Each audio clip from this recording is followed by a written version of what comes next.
Sa pagpapatuloy nga ng mga harapan sa nakaraang chapter ay lumabas na nga itong pangalawang Athena na ginawa nga ni Doc Barbarua na inilagay nga rito ang mga mahika nila Windy at Rogue. This is Course Anime at sa chapter na ito ay atin ang sisimulan ang muling bakbakan ng ating mga wizards laban sa mga alchemist. Kaya no further ado, simulan na natin.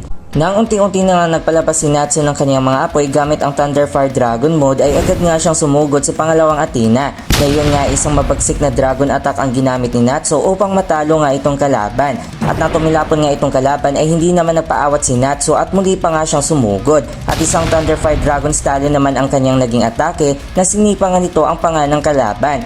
Pagkatapos nang makapaganda na nga rin itong pangalawang Athena ay bigla niya na rin sinunggaban si Natsu gamit nga ang mga shadow na mahika ni Rogue at habang patuloy nga ito sa pag-atake ay umiiwas naman si Natsu at unti-unti nga siyang sumusugod sa kalaban. At nang makalapit na nga ang ating bida ay isang Thunderfire Dragon's Fang naman ang naging hatol ni Natsu sa kalabang Athena na naging resulta nga na parang unti-unti nga nawawasak itong manika. Habang napahanga naman si Doc Barbarua kay Natsu ay ika pa niya na may iba pang kapangyarihan itong kanyang manika na iyon nga ay unti-unti namang bumabalik at naging maayos pa nga ang katawan ng kalaban matapos nga ang mga matitinding atake ni Natsu.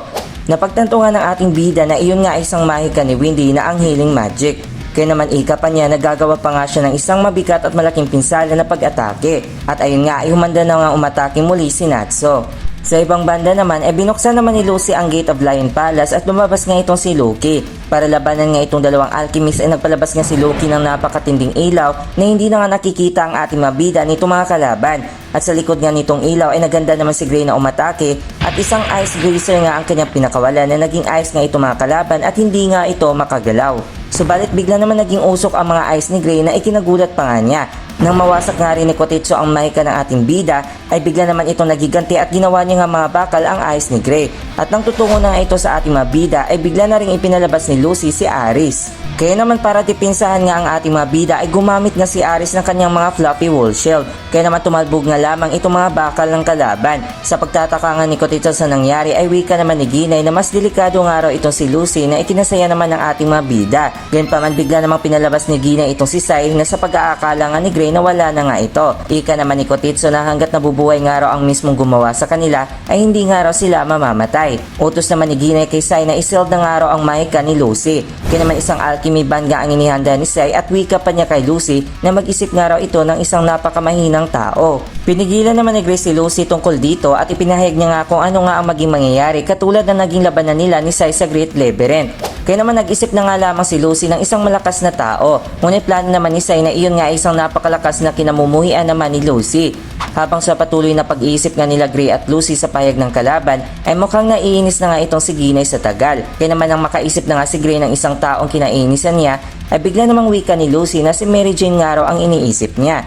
Subalit wika pa ni Sai na hindi nga raw iyon ang totoo. Sumugod na nga lang si Grey upang pigilan nga itong si Sai. Subalit wala na nga nagawa si Grey at isang rival band nga ang ginawa ng kalaban na sa mga oras na iyon ay naging isang Natsu nga itong si Grey. Nang nagulat nga si Grey sa naging nangyari ay bago nga rin makapag-atake si Natsu laban sa pangalawang Athena ay nagulat nga rin siya na naging isang Grey nga rin ang kanyang katawan. Habang nababahala nga si Natsu dahil lumalamig nga raw ang kanyang katawan at hindi nga siya makagamit ng kanyang apoy ay napagtanto naman ni Doc Barbarua na mahika nga ito ni Sai. Nang nalilito na nga rin sila Grey at Lucy sa kanilang gagawin ay wika pa ni Grey na malakas nga raw itong si Natsu pero hindi nga raw magkaugnay ang kanilang mga mahika. Sambat naman ni Sai na si Lucy na nga raw ang susunod. Habang ayaw ngang isipin ni Lucy ang kanyang kinaiinisang tao ay bigla na nga rin siyang ginamitan ng rival band alchemy ni Sai. At ayun nga ay naging isang brandish nga itong ating bida na ito nga pala ang pinakaayaw ni Lucy at parang napaisip naman itong mga alchemist kung maging maayos nga rin ba ang kanilang labanan. At bago nga tayo magpapatuloy sa mga naging labanan ng ating mga bida ay balikan muna natin ang naging sitwasyon ni Brandy sa nayon ng Dunasa bago pa man magkapalit ang mga katawan nila ni Lucy. Habang gusto nga nitong dalawang journalist na maging modelo si Brandy sa kanilang magazine ay tinanggap niya nga ito dahil nauubos na nga raw ang kanyang mga pera. Kaya naman habang kinukunan nga siya ng mga litrato ay gusto naman itong dalawang lalaki na magpalit pa nga siya ng ibang sexing damit. Pero nang nainis nga itong si Brandish ay doon nga ay naging isang Lucy nga ang kanyang buong katawan na pinagtataka pa nga niya. Habang nagulat nga itong mga journalist at kahit na nagtataka nga rin itong si Brandish ay isip naman niya na magsusuot nga siya ng iba't ibang damit kahit na nakakaabala nga raw ito. Balik nga tayo, habang nagulat nga rin si Lucy sa naging nangyari ay masaya namang wika ni Grey na alam naman daw ni Lucy ang mahika ni Brandish kaya naman maaari niya nga raw itong gamitin. Subay tugon naman ni Lucy na hindi nga raw magkatugma ang mga mahika nila ni Brandish. Nang nasisiyan na nga itong mga alchemist wala na nga nagawa si Gray kundi sinubukan niya nga gamitin ang apoy ni Natsu. Ngunit natigil niya naman ito dahil mainit nga raw. Isip pa uli ni Gray na katawan naman ito ni Natsu kaya makakain niya naman daw ito. At nang nagpalabas nga ng mga usok at bakal itong kalaban ay pinagsama nga nila ito. Kaya naman naging hugis karit nga ang kanilang mga kapangyarihan. Kaya naman bigla na nga inatake sila Gray at Lucy sa mga matitinis na atake nitong mga kalaban. Sinubukan nga rin sana ni Lucy na magpalabas ng isang celestial spirit ngunit wala nga siyang mga susi. At nang patuloy nga sa pag-atake itong mga karit ay sinubukan nga rin ni Gray na dipinsan nga ito gamit ang braso ni Natsu. At nang tumama nga ito sa kanya ay hindi nga ito tumalab. Masaya ng tugon ni Gray kay Lucy na kaya nga nilang gamitin ang mga mahika na naging kapalit nila. Kaya naman habang iniisip ka ni Lucy kung paano nga gawin ni Brandish ang mga teknik nito ay isang Kumante expansion nga ang kanyang ginamit. Kaya naman isang napakalaki o isang higanting Brandish nga ang tumambad sa kanilang lahat. At nang nawala na nga rin ang mga usok ay ginamit na nga rin ni Gray ang mahika ni Natsu at isang Farmek Flame Hammer nga ang kanyang binato sa mga alchemist. At habang napasabog nga itong mga kalaban ay agad namang inutusan ni Gray si Lucy na gamitin nga raw ang malaking suntok nito. At nang bumangon na nga itong higanting si Brandish ay laking gulat at takot nga ang nararamdaman nitong mga alchemist na paparating na nga sa kanila ang napakalaking kamao ng ating bida. At ayun nga isang malaking pagsabog nga ang naganap sa labanan nila Lucy, Gray at ng mga alchemist. Habang nahihirapan naman si Natsu na gamitin din ang mahika ni Gray pinaubayan na nga ni Doc kay Athena ang pagkatalo sa ating bida.